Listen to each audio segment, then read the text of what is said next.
Welcome. Today we will be talking about the new philosophy which this channel will be all about.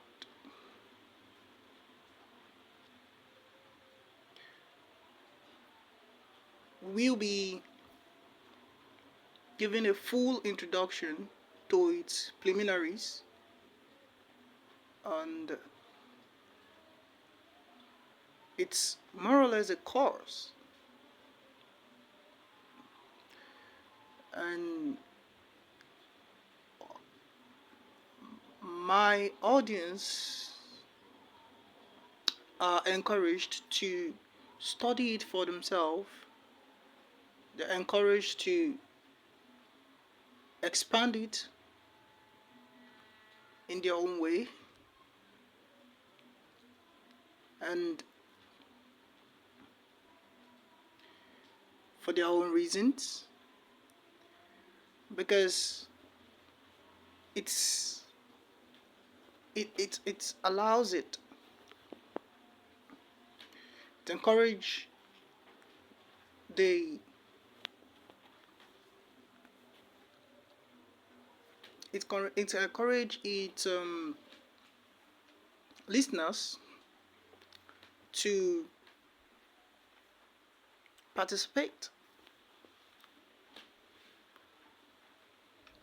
So this philosophy is definitionism from definitions.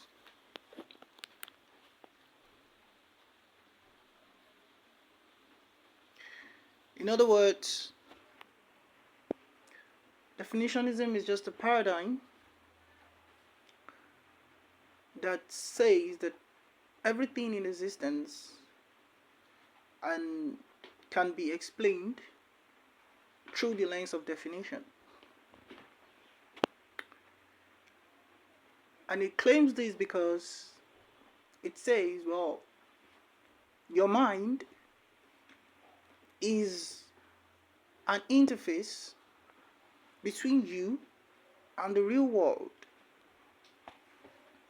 So you exist, and then your mind exists as the interface between you and the real world.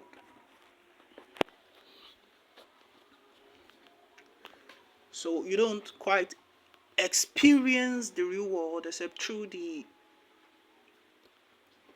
barrier of your mind.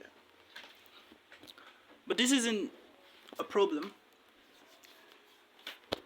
In fact, it's a sense of freedom, if you would say it, that you're always within your space. So, but if it is true that you have an interface between yourself and the real world, then ultimately everything existing in the real world is just a symbol to you. It symbolizes something. And that which it seems to represent in definitionism is called the base. Now, each base has a unique structure where structure is just a pattern of ideas, organized, coherent ideas that sticks together to form a whole, but they are ultimately ideas. In other words, when you look into the world, you're looking through the lens of your eyes, and what you see are symbols, and what they represent to you are structures. So you may look at a female and you say, oh, she's beautiful. So at that moment you're perceiving the structure of beauty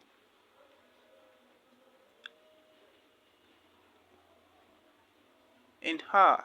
She's just a symbol of beauty. And so on and so forth. So, and of course, anything with similar structures also fall into what you would call beauty. And you can begin to see that it isn't only a symbol that can carry, it isn't only a particular symbol that can carry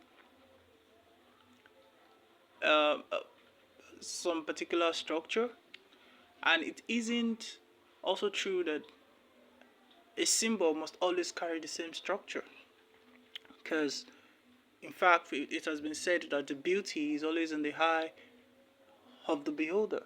So that is to tell you that when you look at someone, you see beauty, somebody looks at them, they don't quite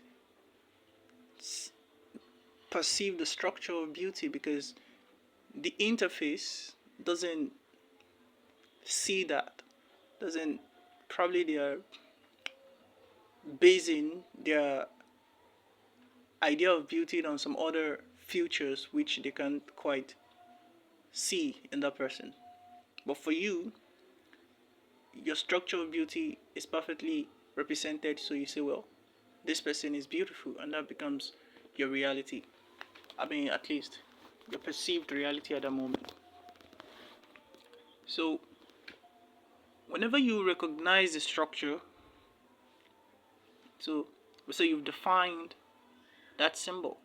So the recognition of a structure is a definition, and that's how we'll be working with in this philosophy.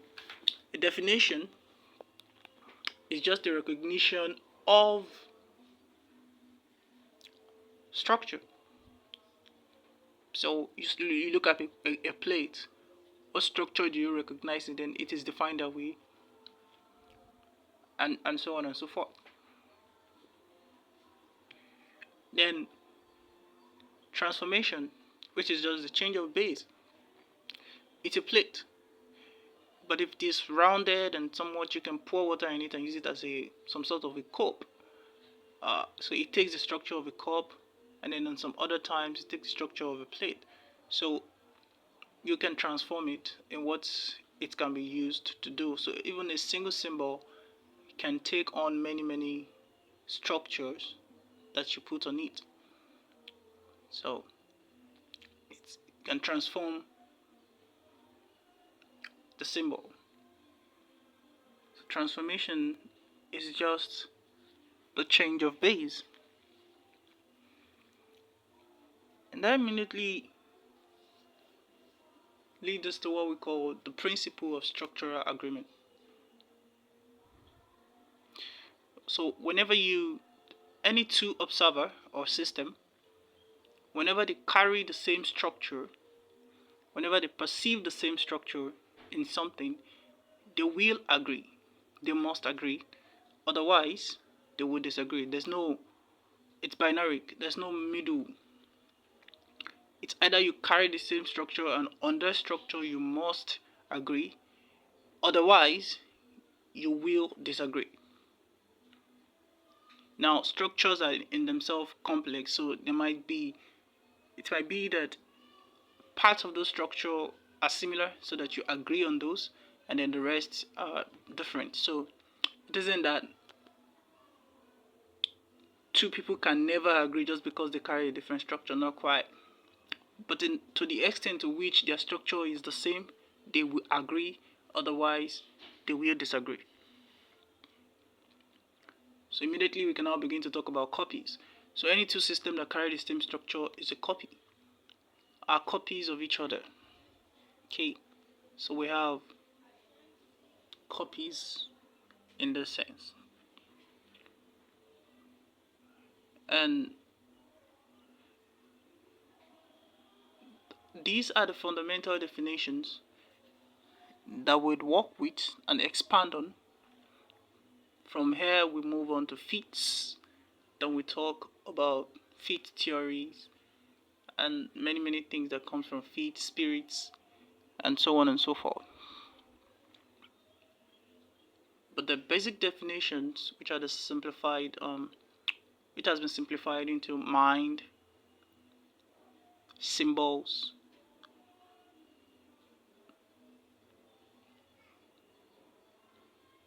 base, structure, definition, transformation, structural, and the principle of structural agreement,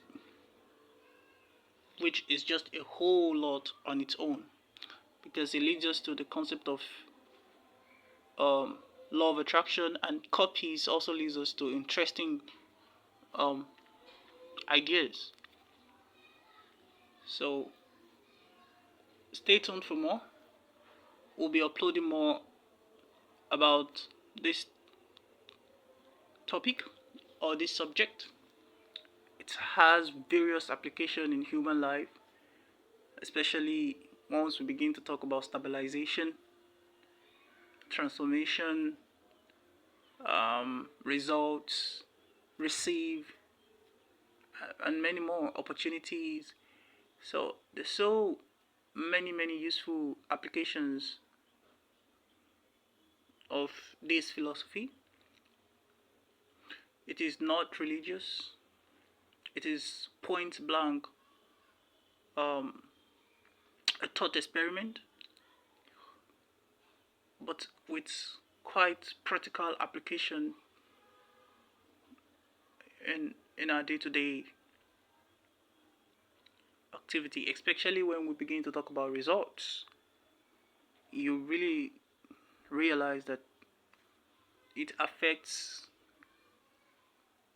our day-to-day. So we have applied definitionism, and then we also have advanced definitionism, which people attempt to use for healing, advanced healing, advanced transformation, and so on. It promises to be useful, promises to be interesting, and I hope you come back for more. So just a question: if I see a dog and I run, what does that dog represent to me? In general, probably represent something that I am afraid of, which means my base has a structure of fear. So we can now begin to explore the structure of fear towards a dog, because now we have a definition for that, which results into a behavior. So you can say that it directly connects to physical experiences, to our day-to-day activities, and it explains nearly all and any of our behavior. This definitionism can be summarized into this simple statement that everything behaves exactly as defined. Now, it is not to mean that you force things to behave exactly as defined. No. But you come from a perspective that you accept that everything is behaving exactly as defined. So therefore, you only need to figure out how it is defined so as to understand why it is expressing itself that way. And then when you can, however you can, however you are able, you can therefore go ahead and redefine such a system. Thank you for listening. We'll still be dropping more videos. Come back for more. Thank you.